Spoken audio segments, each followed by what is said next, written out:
So I want to talk about the lead up to the strike in the 60s in San Francisco. I want to talk particularly about the campus, and I want to put it in the context of two conflicting educational models. And that what was going on during the 60s was, yeah. Oh, I'm Persico. I'm Connell, used to be called Joe Persico, came here in '61, worked in a variety of programs, and the place felt like home. So, let me do this. So I just want to basically talk about the value differences that were inherent in two competing educational models. One, which, and I'll explain some of this in a minute, in loco parentis, and the other of self-determination, led to both a creative and political activism and an ever-increasing use of force and power to repress that activism. I don't think you can separate the two. As the one developed, so did the repressive forces develop to squelch it. And as those differences became more sharply focused on race and racism, the full force of the state was utilized to restore external control of people's lives. Now, in loco parentis is Latin for in place of the parent. And as Jimmy talked about, the creation of the master plan for higher education was a clear plan to staff the corporate and growth and development in this country. And so that it was a tiered state of education. 3 classes, each class received a subsidy from the state that grew greater as you went up the ladder. It was essential to build the economic juggernaut that was anticipated to make sure that that all worked very clearly and in standardized form. Clark Kerr, who was the president of the UC system and one of the main articulators of the master plan, made a statement early in the 60s to the corporate community that the employers would love the generation then entering college. They're going to not press many grievances. They're going to be easy to handle. There aren't going to be any riots, which was exactly how sage they were. Now, at San Francisco State, there was a different set of forces at play that reflected a notion of self-determination as the basis for the education. The development of one's own self, one's creative juices, one's political juices. And here, there was a statement that was prepared that was to govern the life of students and activities on the campus. It's called the Statement of Philosophy on Student Activities. And it simply read that students are respected as adults and citizens of the community, and as such have all the rights and responsibilities of adults and citizens to participate in college and community affairs. Now, one of our brilliant student body leaders in the early days made the remark in taking that a step further that we as students are in college to receive an education, and so let us begin discussing the type of education we're going to receive. Now, as the self-determination movement got generated on the campus, there were 2 forms that took place: protest and program development. I want to talk a bit about program development first. There was a decision by the left on this campus in 1962 to gain control of student government and to use it as a vehicle for determining relevance in the educational enterprise and for organizing and building strong connections between students and the communities from which they came. It was essential student government had resources, so as Jimmy talked, for example, about work-study funds, we could produce the 25% of funds that enabled us to get 75% of federal funds that would enable us to create jobs for people to do work as tutors and other types of things. I want to talk just briefly for a second about 4 programs. The first program developed was the tutorial program. Students from this campus worked out in communities, working with children from poverty backgrounds on learning to read, and discovered that in fact these children could easily learn to read under the right conditions, and we learned the right conditions and they learned to read. And at one point there were 400 students from here involved with multiple numbers of students across multiple communities in San Francisco. There was another program that we attempted to do called the Summer Community Involvement Leadership Training Program, which preceded the Mississippi Summer Project in 1964. We allocated student body funds to send students to participate in the Freedom Schools and the training in Oxford, Ohio, and then to go to the Summer Project to establish connections with Southern black colleges so that there would begin to be much more of a clear sense of purpose. That program failed, and I'll talk a bit about that in a minute. As students came back from the tutorial program experience, it became very clear that children alone were not the only people in the community that could benefit from the help of college students. So we created the Community Involvement Program, which began to work in communities with adult populations around a multiplicity of issues. That was, later on came into, well, I'll talk about that later on. The other program was the Experimental College, which was an unbelievable experience of creative development. It started out where anyone could teach a course about any subject. It became, after that, a much clearer sense of how do we establish a relevant education, how do we take the current disciplines and clarify their limitations and develop a new form of education. At one point in 1967, there were 1,200 students involved in those programs. There were 70 professors providing academic credit. There was a course series called the 77, 177, 277 series. I stand before you as having received a master's degree completely through the 177 series. The final culminating point of that was the Center for Educational Innovation. A remarkable set of programs and the representation of 4 to 5 years of work.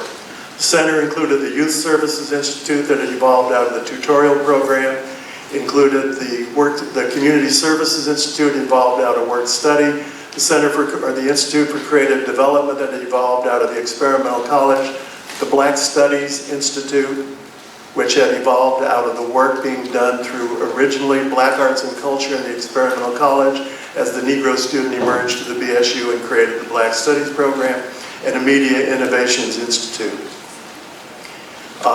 It was a stunning piece of work. I also want to talk about, so that was the kind of program development that was taking place on the campus. There were also a set of protests, and they're numerous, but I'll talk about 2 particularly. One in December of 1967, which there was a protest sit-in in the administration building that was organized by the BSU in conjunction with a group called MAPS, the Movement Against Political Suspension. In February '68, the Third World Liberation Front came into existence. In May of 1968, there was a joint TWLF and SDS sit-in around expelling Air Force ROTC from the campus. And I just put the quote up for you to see the kind of thinking that was going on among students. That the administration willingly offers its facilities for the training of Air Force officers who will use their knowledge against the people of the Third World, and it deprives Third World students of their rights to an adequate education. Now, that kind of represents much of the pre-strike activities prior to the clear emergence of the BSU as the leading student force on the campus. But before I get to that, I want to talk about the repression that was paralleling it. So as the left took over student government and the right wing lost control of student government, the first action the right wing students took was to turn the names of those who were elected into the state unemployment activities, the state Un-American Activities Committee as potential subversives. So all of us got included on little postcards that they had up there. The Summer Community Involvement Leadership Training Program was so threatening to the administration on this campus that they convened lawyers. It was the first time we learned that lawyers are only representatives of opinions. And depending on what you want, depends on what you get a lawyer based on what you want. We didn't know that at that point, so they had the lawyer. And the lawyer determined that all of the law is against our Summer Community Involvement Leadership Program. In fact, it represents a misuse of the funds It involves off-campus activities and educational programs like the tutorial program, which are expressly forbidden for student funds to be used to do those kinds of things. Horses, asses. Okay. Now, as Black and Third World student leadership and consciousness gained prominence on the campus, the repression accelerated and became more extreme. And I want to hit that for a moment.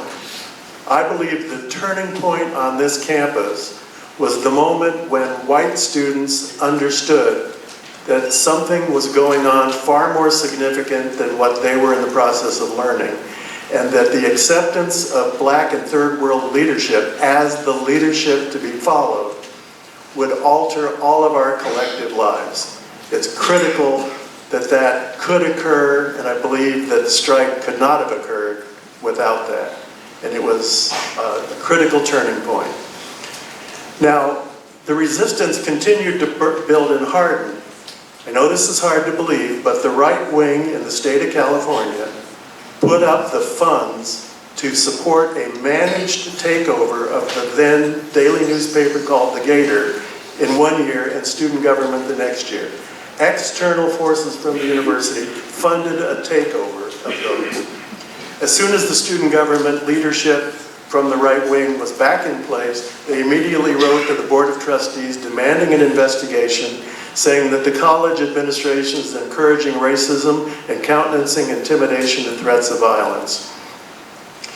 That was followed by a flyer that went out to every registered voter in the state of California by some jerk named Vanderveer, who talked about the position of the San Francisco State College administration has been to rationalize and justify what we believe the California taxpayers will find inappropriate, if not illegal, use of funds.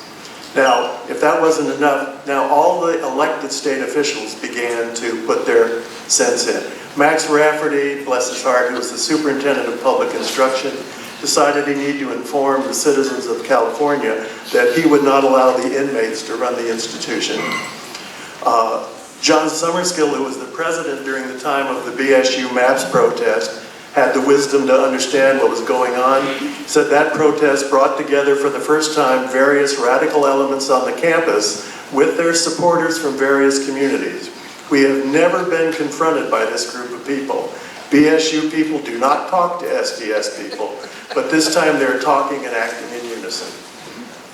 And then finally, the Third World Liberation Front Air Force ROTC protest, the then governor of the state, Ronald Reagan, escalated that sit-in to a confrontation at the highest level, declaring that now it was a state issue. Now here's where we were just prior to the strike. 14% of the students on this campus were non-white. With the request for support to increase those admissions, the BSU Third World Liberation Front was met by the president saying, no funds are available, but we'll go to the state and try to get you more money. A week later, though, that same president found $30,000 to increase the budget for the athletics department. The trustees directed the campus, whichever president, and they would direct it until they found a president who would implement it. A directive to suspend George Murray as an English instructor for what they considered inappropriate behavior. I put this on here because I knew where we'd be meeting.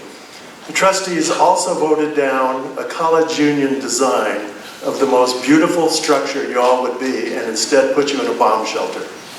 Yes. So that's what you're in now. That's what you are. Yeah, that's where we're sitting. But believe me, what you almost got was amazing. And then the trustees also imposed a set of regulations forbidding the use of student funds going forward for any of the types of activities. So that's kind of, as the movement grew and developed and expanded, so did the movement to repress it. And in those battles, wherever you look at them, the full force of the state gets used to repress. It generally prevails. And it is our thanks and gratitude that go to the leadership of the BSU Third World Liberation Front, that what they managed to get out of that confrontation with the massive power of the United States, a College of Ethnic Studies for San Francisco State.